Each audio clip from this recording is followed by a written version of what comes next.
بسم الله الرحمن الرحیم. به نام خداوند جان و خرد.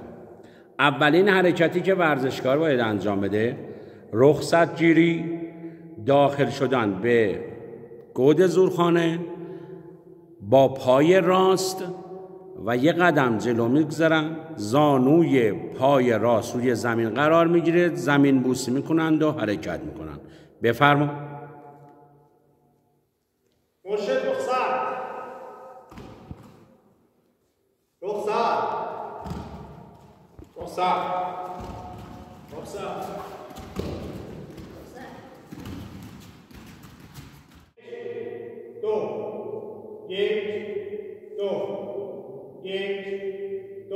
همراه با پا.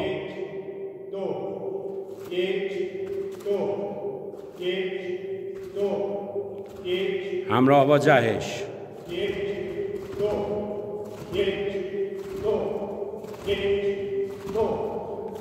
سرعت.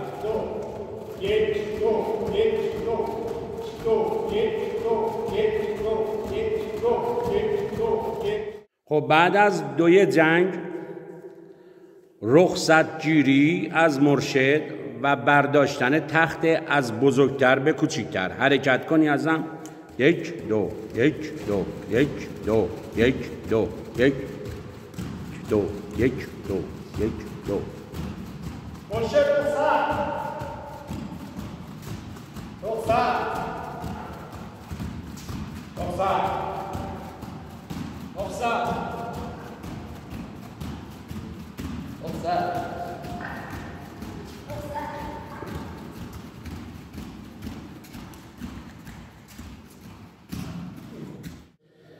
بعد از دوی جنگ تقسیم شدن. بفرمون.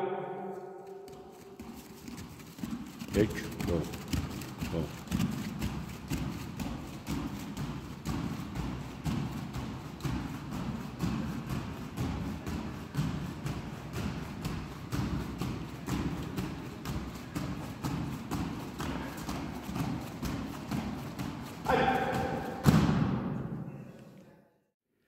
در کنار گود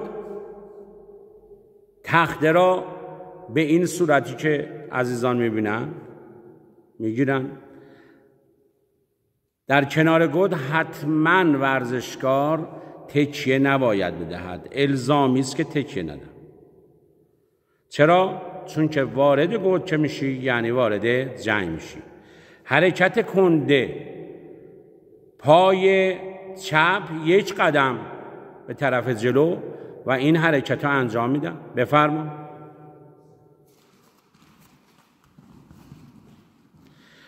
دست چپ روی کنده چپ و دست راست روی مچ دست چپ. زمین بوسی بعد از فتح بسم اللهی که مرشد انجام میدهد زمین بوسی میکنند و بلند میشن بایستن. یا علی.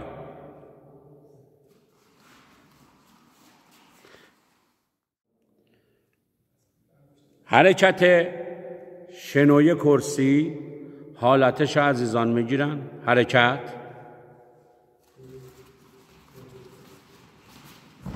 شانه ها با لگن توی خط موازی با روی زمین. حرکت اول از شنور که سینه قرار میگیره روی تخته. بعد شماره دست راست 1 2 چپ و به طرف عقب 3. علی شروع کنی. 1 2 3 4 1 2 3 4 1 2 3 4 1 2 3 4. حرکت پشت تخته زره پوشی. حرکت. 1 2 1 2 1 2 1 2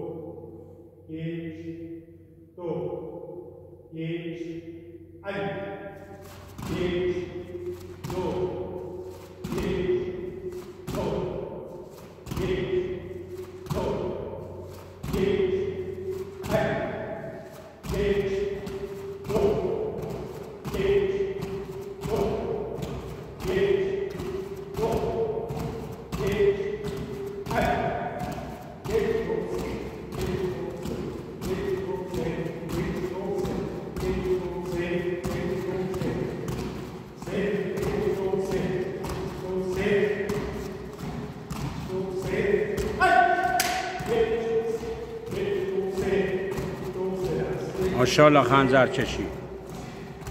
دست بره به طرف بالا، دست مخالف به طرف پایین.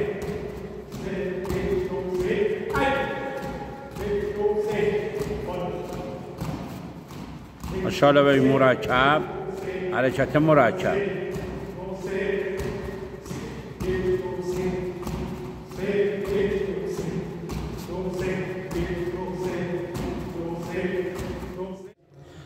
حرکت جنگلی پشت تخته. حرکت.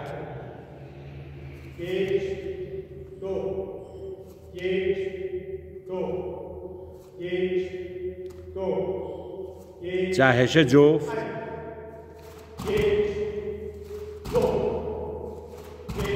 جهش با تک پا.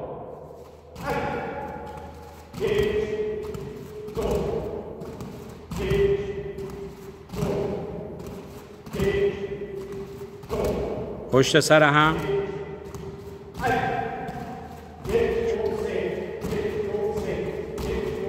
این حرکت تکمیلی است.